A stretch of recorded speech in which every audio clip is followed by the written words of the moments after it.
Bonjour les amis, j'espère que vous allez bien et bienvenue sur la chaîne de l'univers de l'ange Cathy en ce jour spécial, donc le mardi 7 mars 2023. J'allais dire 25, je vais très loin moi. Bref, donc j'espère que vous allez bien. Alors ce jour spécial, vous savez pourquoi aussi.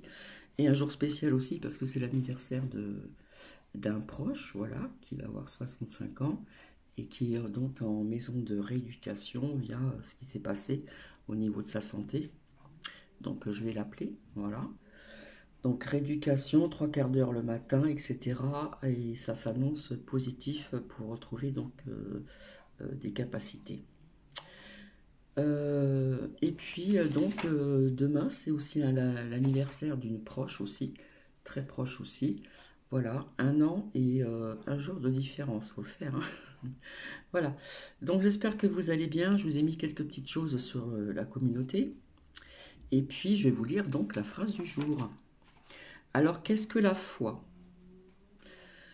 C'est de croire fermement ce que l'on ne comprend pas. Et ceci est de Madame du Ferrand. Voilà. Donc j'espère que vous allez bien, etc. etc.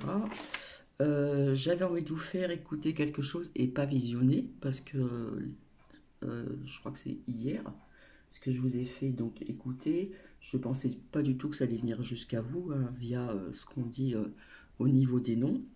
Alors que nous, on prend, moi-même et bien d'autres personnes, essayent de déformer un peu des noms et trouver des surnoms, etc. etc. Donc, euh, voilà. Quelque part, comme d'autres personnes, hein, parce que je ne m'inclus pas toute seule, bien sûr. Depuis longtemps, j'avais vu des blocages, j'avais vu je vous avais dit des mouvements qui allaient aller en grandissant. Voilà, donc on apprend que il y a aussi des blocages au niveau de certains ronds-points, carburant bloqué dans toute la France, ce qui pourrait éventuellement amener peut-être à une pénurie d'essence, hein, ça je vous en ai déjà parlé. Et puis, comme je dis tout le temps, du monde dans les rues qui allait aller en grandissant. Alors, dans les merdias, ils vous parlent de nourriture malbouffe, bien sûr. Ça, c'est pour les personnes qui n'ont pas les moyens, n'est-ce pas? Et ils le disent même de cuisiner soi-même. Et ceci, je l'ai dit depuis très très longtemps, via la petite carte de la nourriture, et je ne suis pas la seule à le dire. Ils parlent d'aide, hein. Alors ces aides, ça parle de chèques, tu sais, vous savez, pour les nourritures, etc., pour la nourriture. Euh, Ça me fait penser un petit peu au ticket de rationnement qu'il y a eu hein, pendant la Deuxième Guerre mondiale. Je ne sais pas si vous voyez ce que je veux dire. Sans effrayer qui que ce soit, oui, nous sommes vraiment dans la tempête. Je vous avais dit mars, fallait s'accrocher. Et, euh, et ils veulent me remettre ça sur le tapis, le mercredi 8 mars, peut-être le jeudi, etc. Et ça peut aller encore comme ça pendant un certain temps. D'accord? Je vous avais dit que je voyais des mouvements en grandissant. Donc, euh, je ne sais pas si vous vous rappelez, je vous avais dit il faudrait que pendant 3 jours on bloque entre guillemets le pays, etc. C'est-à-dire de ne plus se servir de sa carte bleue, etc. etc. Bref, voilà. Euh,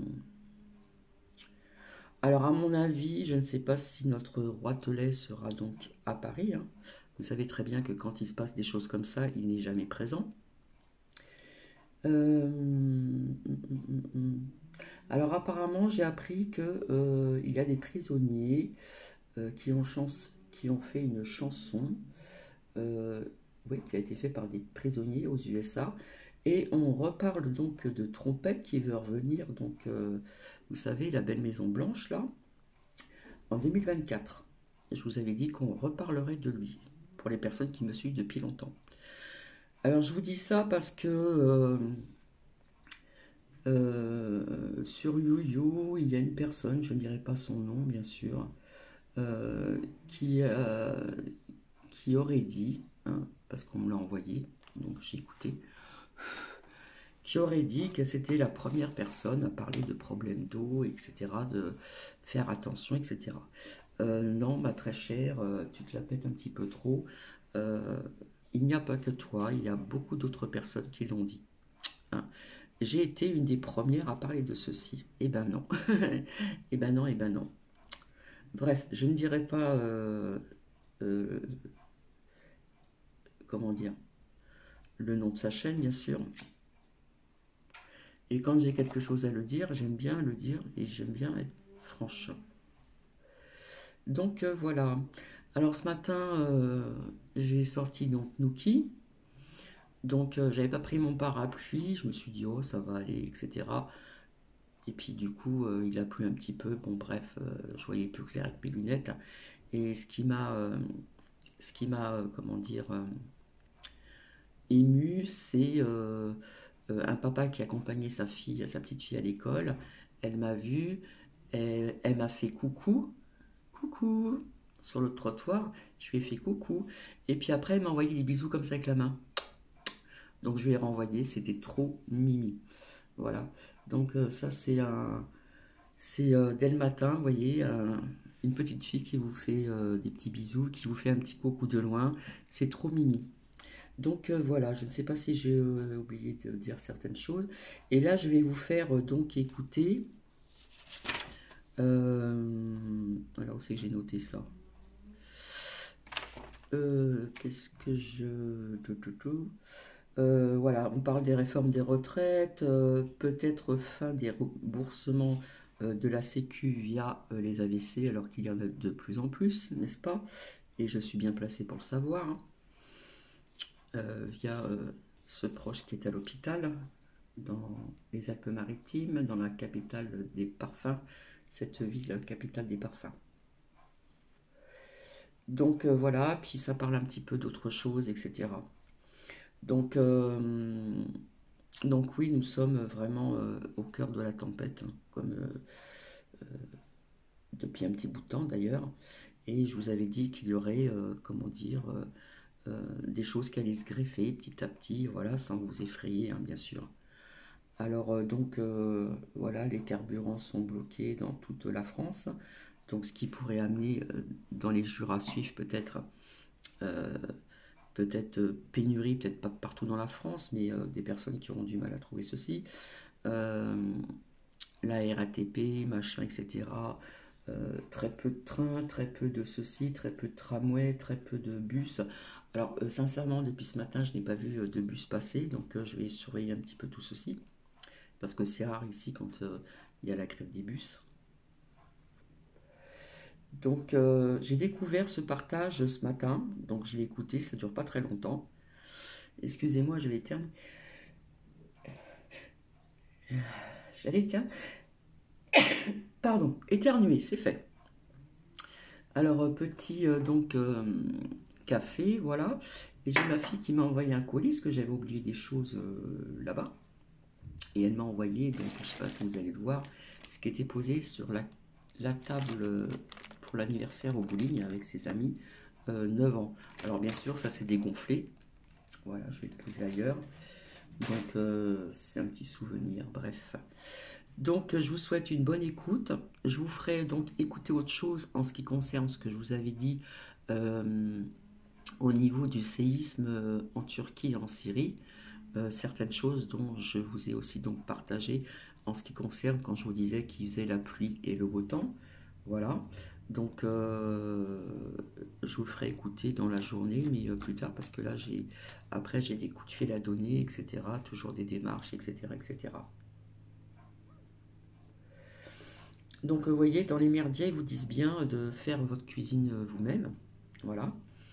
Euh, donc la nourriture, ça fait très longtemps que je vous en ai parlé, hein. Je vous avais dit que je cuisinais le plus possible, cuisine maison, voilà, c'est ce qu'il y a de mieux de toute façon. Et donc je vous souhaite une bonne écoute, assez de blablabla. Allez, on y va.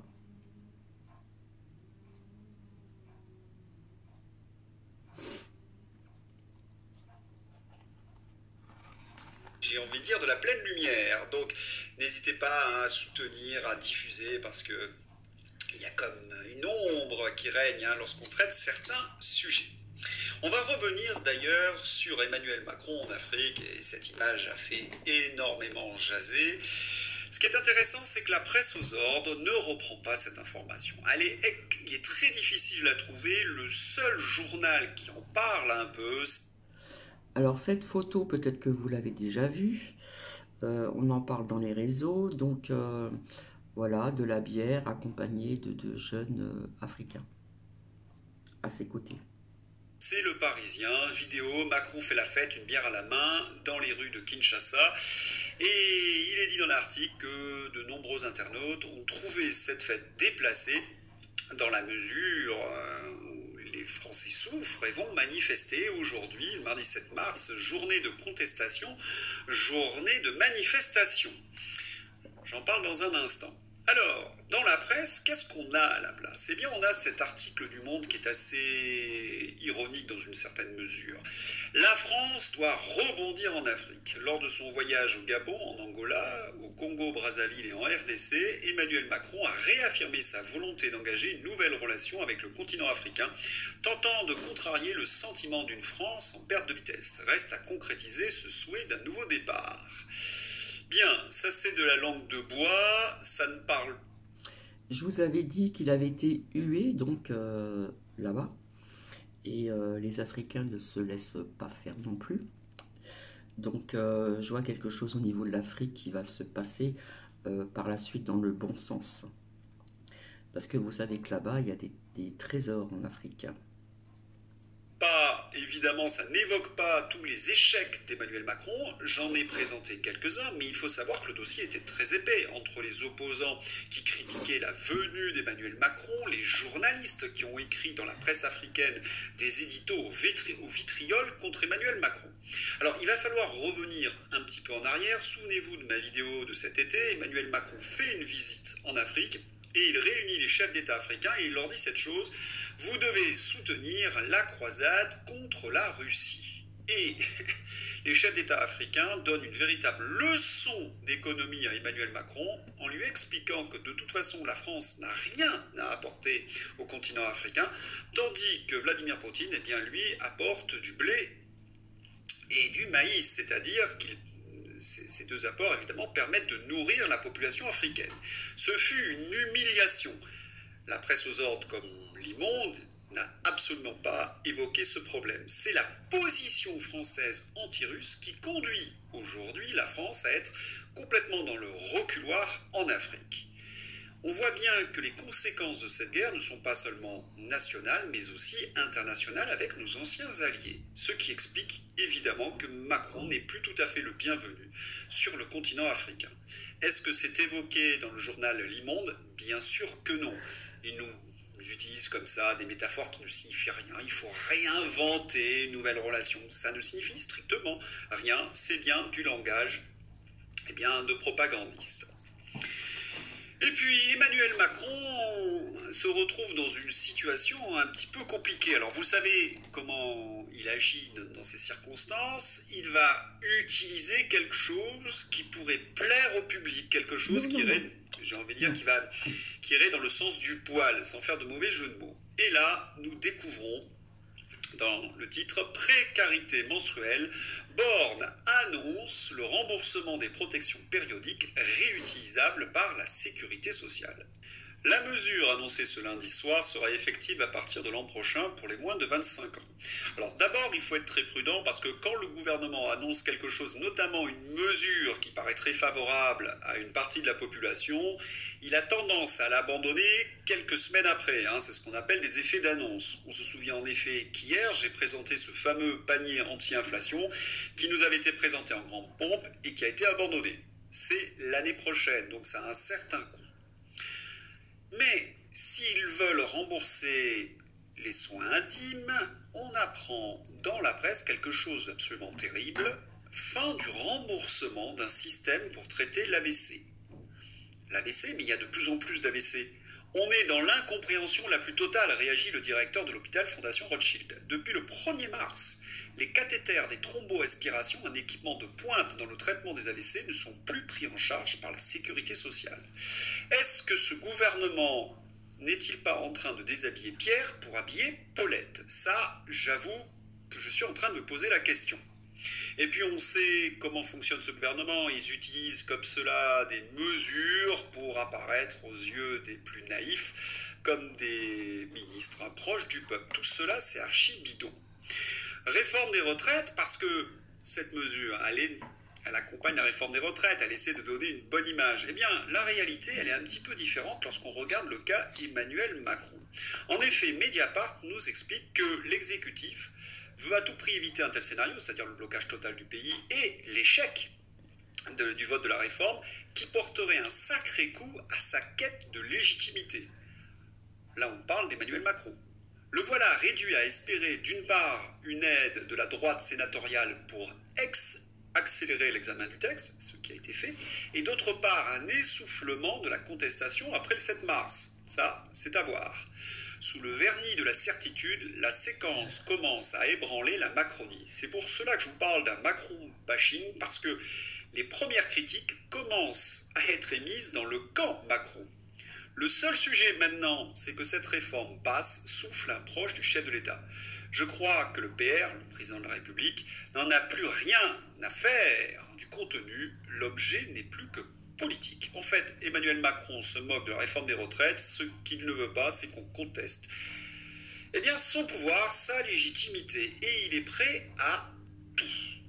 Et là, c'est très intéressant, parce que lorsqu'on regarde l'évolution de cette réforme de retraite, elle a été vidée d'une partie de son contenu, il y a eu toute une série d'amendements qui ont été votés. Le Conseil constitutionnel, je vous avais présenté dans une de mes vidéos, affirme qu'il y a un risque d'inconstitutionnalité, que certains, même à droite, expliquent que de toute façon elle est trop sociale, cette mesure, et qu'elle ne vaut plus rien. Elle ne satisfait plus personne. Elle ne satisfait plus les extrémistes LR et elle ne satisfait pas non plus, évidemment, les Français qui ne veulent pas travailler 2 ans de plus. Non, elle risque d'être votée essentiellement pour satisfaire une seule personne, le président de la République. Vous comprenez que ce n'est pas suffisant pour voter une réforme. Et si les gens, les Français, descendent dans la rue, manifestent, bloquent, eh bien, ça risque d'être très compliqué pour le pouvoir. Là, on apprend déjà que la CGT arrête 3 terminaux de GNL sur 4 pour 7 jours. Ça va être compliqué. Bon, je vous l'avais annoncé hier, la seule chance d'Emmanuel Macron, c'est ce genre de personnes. Blocus challenge, Valérie Pécresse va porter plainte contre le député LFI Louis Boyard.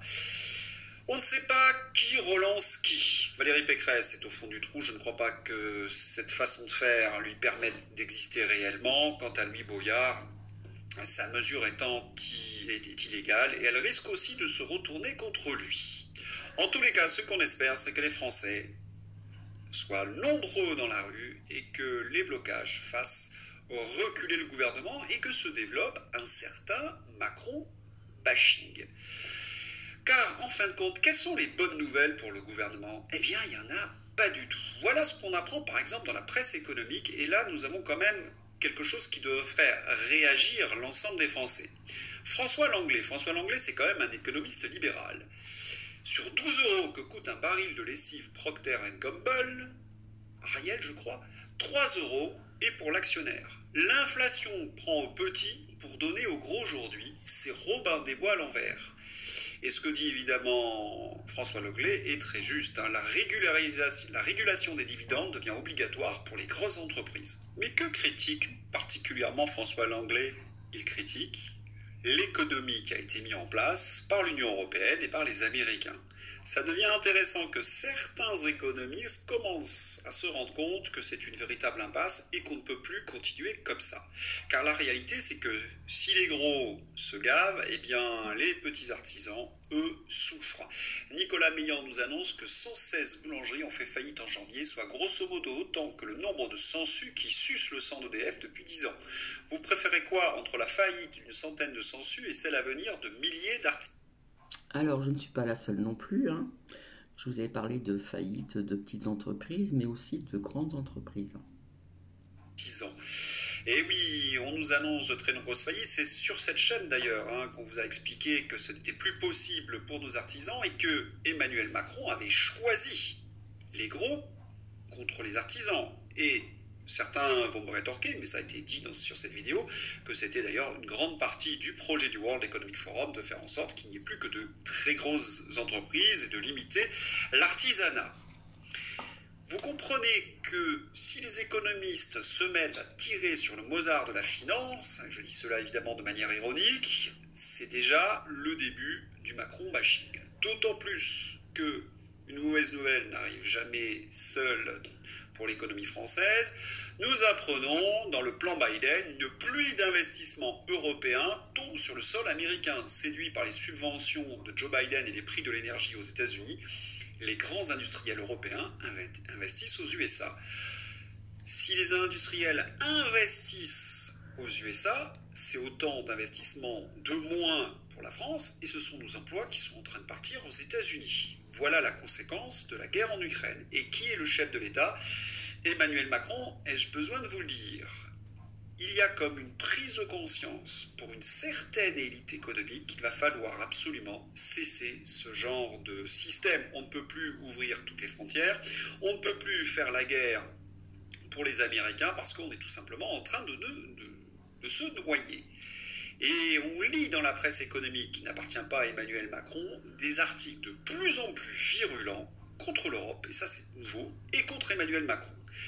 Ah, c'est le début peut-être d'un Macron bashing. Et puis maintenant, nous allons évoquer peut-être l'affaire la plus grave, l'affaire Palmade. Pourquoi je dis plus grave? Parce que pour Emmanuel Macron, il y a comme un jumeau dans l'affaire Palmade. Pierre Palmade apparaît comme un double d'Emmanuel Macron pour certaines consommations de farine, par exemple. Et puis tout ce milieu qui ne respecte pas les règles qu'elle impose aux plus faibles, parce que c'est ça surtout. Emmanuel Macron a imposé des règles strictes au peuple qu'il n'a pas lui-même respectées. J'en donne pour preuve, par exemple, si je vais dans la crise sanitaire, eh bien, il nous a obligés à être consignés à résidence. Regardez cette image, des policiers qui arrêtent des gens sur les plages. Comment, quand on réfléchit, avec le recul que nous avons sur les politiques sanitaires, comment les gens ont-ils accepté cela? Eh bien, cette réponse, je la pose à des journalistes. En effet, Pascal Praud a, dans une certaine mesure, répondu. La question gouvernementale n'a absolument pas changé. Et elle a changé de fait. Aujourd'hui, voilà, on vient de traverser l'hiver oui. sans une mesure barrière. Aujourd'hui, voilà, oui, mais pendant des mois, on nous a enfarinés. Et les soignants non vaccinés, on les a enfarinés aussi. On nous a enfarinés. La réponse est oui. On devrait revenir là-dessus. La réponse, comment? Oui. Sur la réintégration. Enfariné, vous avez entendu? Qu'est-ce que cela signifie? En plein scandale, pardon, Palmade, on nous parle de farine. Nous avons utilisé ce terme sur cette chaîne et vous savez ce que cela signifie. Ne croyez pas que Pascal Praud a fait un lapsus avec Elisabeth Lévy. Non, non, ils ont bien choisi leur terme. Et puis je pense qu'ils ont travaillé en duo tous les deux. Pascal Praud est en train d'envoyer des messages à l'Élysée. Le début du Macron bashing. D'autant plus que Pascal Praud nous avait expliqué que pendant la période de Covid, il y avait certains ministres qui organisent des fêtes avec plein de crêpes bretonnes, avec beaucoup de farine, alors que les Français étaient confinés. Toujours ces ministres qui imposent des règles qu'ils ne respectent pas eux-mêmes. C'est assez insupportable. Alors, les Français, malgré tout, ont soutenu les confinements quand on regardait les sondages. Et pour quelle raison? Parce qu'on leur disait... c'est la science. Et puis, il y avait des savants qui arrivaient sur les plateaux de télévision et ils avaient des affirmations très fortes, ils avaient des études. Pierre Chaillot, lui, a une vision un petit peu différente de cela. Écoutons. Un moment, parce que c'est mon rôle aussi dans le médiateur de cette discussion et de l'antenne. Vous avez parlé du confinement, vous avez dit qu'il n'y a aucune raison sanitaire, mais des raisons politiques de confiner. C'est une interprétation que vous faites. Quelles sont vos sources, par exemple? Un problème dans cette période avec le conseil scientifique qui fournissait des prétendues études au gouvernement sur lesquelles il n'y avait pas de chercheurs qui pouvaient regarder ce qu'ils faisaient pour pouvoir les commenter et proposer un débat contradictoire. Écoutez, c'est terminé.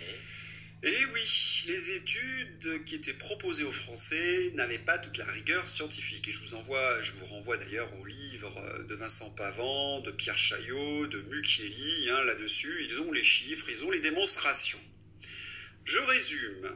Les journalistes auraient été trompés, les études ne seraient pas très sérieuses, et puis ils ont utilisé la peur pour contraindre les Français notamment à rester chez eux. Nous savons aujourd'hui, grâce à la presse anglaise, que c'était bien une politique de la peur, le virus de la peur, et qu'il n'y avait rien de très sérieux là-dedans. On sait aussi que Fauci, qui a tant de soucis aux États-Unis, avait comme correspondant en France Delfrécy qui gérait le conseil scientifique. Les pièces sont en train le pulse est en train d'apparaître puisque les pièces sont mises les unes avec les autres.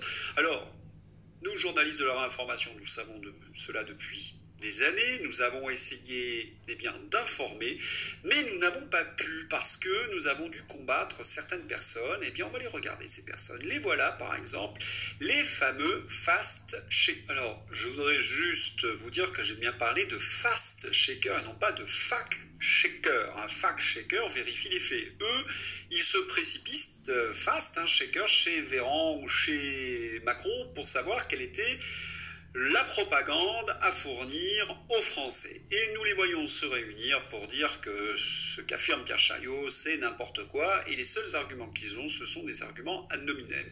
Ils n'ont pas le niveau, de toute façon, pour comprendre exactement cette crise.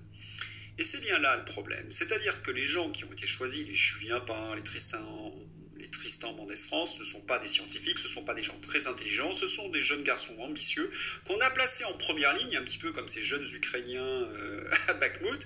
Ils en prennent plein la figure et aujourd'hui se crispent sur des positions qui sont absolument pas tenables. Ils sont ridiculisés parce que les faits aux États-Unis leur donnent tort et surtout les présentent en ce qu'ils ont été, c'est-à-dire des censeurs qui ont permis ces politiques liberticides complètement folles.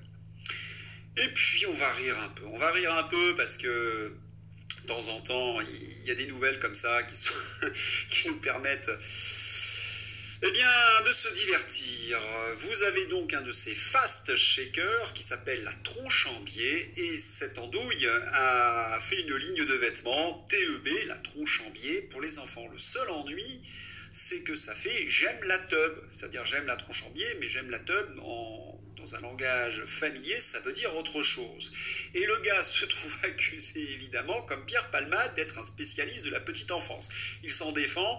Je pense que c'est tout simplement ce que je vous disais à l'instant, ce sont des gens qui n'ont pas le niveau, ils se font attraper par ce genre de choses. Quand on a un peu de jugeote et de recul, on n'écrit pas sur un maillot de corps pour enfants « j'aime la TEB ». Je veux dire, c'est quelque chose qui semble aller de soi. Je voudrais aussi parler d'Elon Musk, puisque Idriss Aberkan a dit cette chose, a traduit un tweet d'Elon Musk qui est tout à fait juste. Les gens qui parlent tout le temps de désinformation sont presque toujours coupables de désinformation eux-mêmes. Elon Musk. Merci Idriss de cette traduction. Ça semble une évidence. Vous imaginez qu'aujourd'hui, ils sont encore en train d'accuser ceux qui ont des faits précis, recoupés, d'être des complotistes, et eux qui ont soutenu des politiques qui apparaissent en Angleterre comme des politiques complotistes. Ils sont dans une situation littéralement intenable.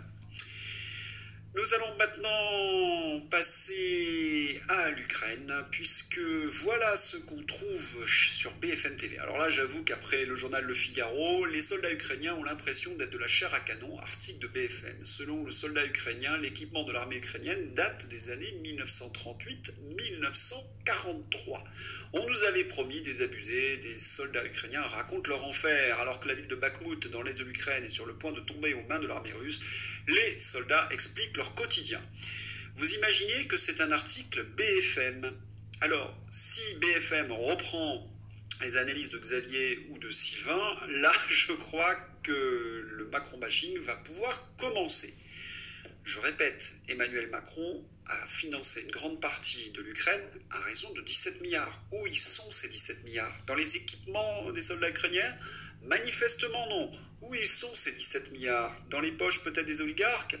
En tous les cas, si on suit les rapports de l'Union européenne des années 2015-2020, c'était le cas. Est-ce qu'ils auraient vraiment changé? Je ne crois pas. Allez, si vous avez aimé cette vidéo, n'hésitez pas à la diffuser sur les réseaux sociaux, à me soutenir, à écrire. Donc voici. Alors en fin de compte, je m'aperçois qu'avec tout ce que ce monsieur a dit, il y a des choses qui étaient sorties dans mes oracles et par mes ressentis aussi, d'accord, que ce soit sanitaire, etc., faillite, etc., etc. Voilà, j'espère que cela vous a plu, pardon. Je vais vous laisser, je reviendrai donc ultérieurement pour un autre partage d'une écoute aussi, en ce qui concerne ce que j'avais vu et ce que je vous ai dit au niveau des tremblements de terre, des séismes en Turquie et en Syrie. Je vous fais des bisous et je vous souhaite une agréable journée. Bisous, bisous.